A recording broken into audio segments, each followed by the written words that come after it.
Bien, tu fais, visiter les Kamalobana et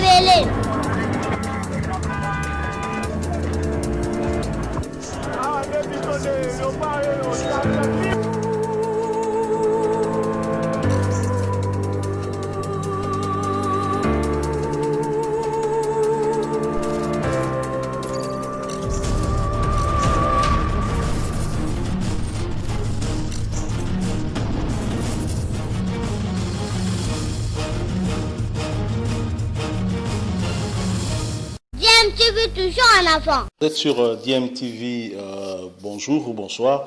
Cela dépend à l'heure à laquelle vous allez nous suivre. En tout cas, nous sommes heureux de venir encore auprès de vous pour partager encore ces quelques moments avec vous. L'actualité est tellement riche et abondante ici en République démocratique du Congo. Mais avant d'aborder le sujet dont nous allons analyser un tout petit peu, nous voulons bien vous rappeler que le coronavirus est là parce que beaucoup semblent ignorer cette maladie. Elle est là et elle tue beaucoup de nos compatriotes. Prenons soin de l'éviter en respectant des mesures barrières telles que recommandées par nos autorités et bien entendu l'équipe de riposte à cette maladie. L'actualité reste vraiment donnée par l'affaire judiciaire du procès de 100 jours dont le verdict sera certainement rendu demain au niveau du tribunal de grande instance de Kinshasa, Gombe. Vous le savez, il y a cette affaire, il n'y a que rebondissement sur rebondissement. Nous avons appris et nous avons d'ailleurs parlé de ce sujet quelques heures plus tôt où le greffier de la Cour constitutionnelle avait adressé une correspondance au greffier divisionnaire du tribunal de grande instance de Kinshasa Gombe, l'enjoignant à lui transmettre illico presto le dossier Vital Kamerhe, et cela sur base d'une plainte que la Cour constitutionnelle aurait reçue du conseil de Vital Kamerhe, notamment un de ses avocats, maître Kabengele Ilunga. Alors, le tribunal de grande instance a répondu à cette demande du greffier de la Cour constitutionnelle. C'est le tribunal de grande instance, bien entendu, au greffier divisionnaire du tribunal de grande instance de Kinshasa à Gombe, qui lui a adressé une correspondance aussi en réponse à sa lettre. Je vais vous lire cette correspondance et ça vous permettra de comprendre oui ou non demain samedi 20 juin le tribunal de grande instance pourra siéger pour rendre son jugement sur l'affaire détournement des deniers publics dans sa rubrique maison préfabriquée. Voilà. Le greffier divisionnaire écrit ceci comme objet: demande de transmission dossier judiciaire sous RP 26931. Monsieur le greffier en chef, j'ai l'honneur d'accuser réception de votre lettre numéro 195/CC/SEC Grechef BB 2020 du 18 juin 2020 dont l'objet en marge et vous en remercie. Y faisant suite, après audience publique et foraine du 11 juin 2020 à laquelle cette cause a été plaidée et prise en délibéré, un délai de 48 heures a été donné à la greffière pour réceptionner les notes des plaidoiries des parties ainsi que la mise au propre de ces procès-verbaux d'audience. Voilà. Après ce délai, le dossier a été transmis au président de la Chambre le samedi 13 juin 2020. À ce stade, mon greffe se trouve dans l'impossibilité de vous transmettre le dit dossier. Veuillez agréer, monsieur le greffier en chef, l'assurance de ma considération distinguée. Greffier divisionnaire Emmanuel Jikai Kabouya, chef de division. Voilà, ça c'est la réponse du greffier divisionnaire, réponse au greffier en chef à la Cour constitutionnelle. Alors, quelles conséquences cette réponse a? Cette réponse en fait a comme conséquence que le tribunal de grande instance va continuer comme c'était prévu. Et donc demain, samedi 20 juin, le tribunal va siéger en audience pour justement rendre son jugement tel que ça a été prévu.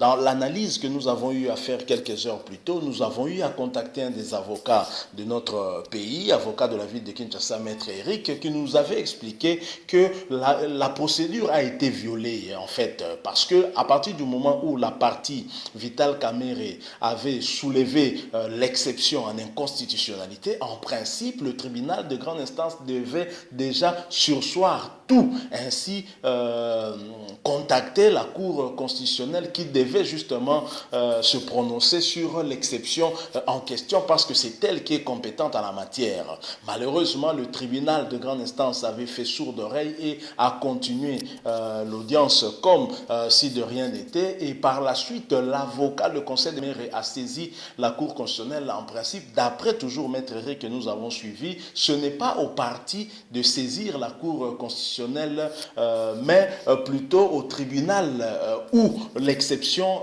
en inconstitutionnalité a été soulevée. Donc voilà un peu le problème, et la procédure du greffier en chef de la Cour constitutionnelle demandant la transmission des dossiers à son homologue, on va dire au greffier divisionnaire du tribunal de grande instance de Kinshasa à Gombe, n'est pas tout aussi une procédure disons, normale, en fait. Donc, voilà, et la réponse réservée au greffier de la Cour constitutionnelle fait que demain, tout va se passer normalement. Mais nous voulons, nous posons la question, finalement, ces coups de théâtre, parce qu'on peut assimiler cela au coup de théâtre, parce que dans l'action du greffier de la Cour constitutionnelle jusqu'à-là n'est pas impliquée. Maître Eric nous avait très clairement expliqué que jusqu'à ce jour, officiellement, la Cour constitutionnelle n'est pas saisie de l'exception qui a été soulevée lors de l'audience des plaidoiries, je pense le 11 juin, par la partie Vital Kamerhe. Donc, la Cour constitutionnelle n'est pas officiellement saisie parce qu'elle ne peut l'être qu'à partir du moment où c'est le tribunal de grande instance où l'exception a été soulevée la saisie. Donc, jusque-là, la Cour n'a pas été saisie officiellement. Mais le greffier qui demandait les dossiers, c'était pour en fait suivre quelle procédure par la suite, c'était un tout petit peu compliqué. Et tout ça, ça nous renvoie à penser quand même il y a soit un tout petit peu un caractère politique à ce procès. Pourquoi ce jeu de ping-pong même du juriste, on n'arrive pas à comprendre. Et pourquoi le non-respect des procédures? Est-ce que cela est fait sciemment? Nous ne savons pas. Et voilà que le greffier divisionnaire du tribunal de grande instance de Kinshasa, Gombe, qui fait comprendre en fait au greffier de la Cour constitutionnelle que le délai a déjà été dépassé. Mais cet avis est partagé certainement par aussi Maître Kapiamba de la CAGE qui avait déjà déclaré que le greffier de la Cour constitutionnelle est censé savoir que si est déjà pris en délibéré ne peut plus lui être transféré. Est-ce que qui est pris en délibéré ne peut plus lui être transféré par rapport à la raison qu'a avancée dans cette lettre-là le greffier divisionnaire de la Cour du tribunal de grande instance de Kinshasa à Gombe, qui a dit que le dossier a déjà été transmis au président, en fait à la chambre du président, et que ce n'est plus au greffier de pouvoir le transmettre parce que le greffier en fait ne l'a plus. Donc Maître Kapiamba a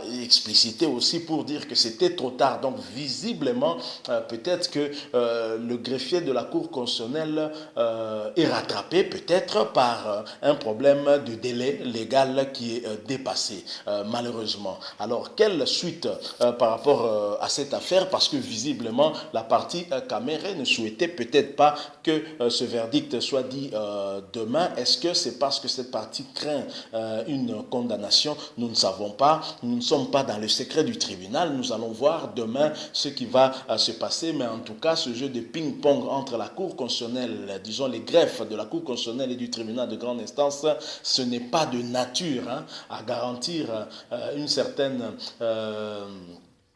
sérénité en fait dans ce procès qui commence à avoir des colorations peut-être politiques, mais en tout cas on verra demain ce qui se passera. Au moins nous sommes fixés à savoir que demain le tribunal siégera et pourra rendre son jugement. Je rappelle que Vital Kamerhe, même s'il est condamné, il aura toutefois la possibilité d'interjeter appel et pourrait pourquoi pas être lavé en appel. Mais nous n'en sommes pas encore là, personne ne peut savoir de quoi sera fait demain, donc seul le tribunal, la composition peut savoir déjà quelle décision sera annoncée demain. Voilà, nous avons voulu revenir encore auprès de vous pour vous faire part de cette nouvelle information que nous avons eue, de la réponse en fait du greffier divisionnaire du tribunal de grande instance, lui qui a été contacté par le greffier en chef de la Cour constitutionnelle, lui enjoignant de transmettre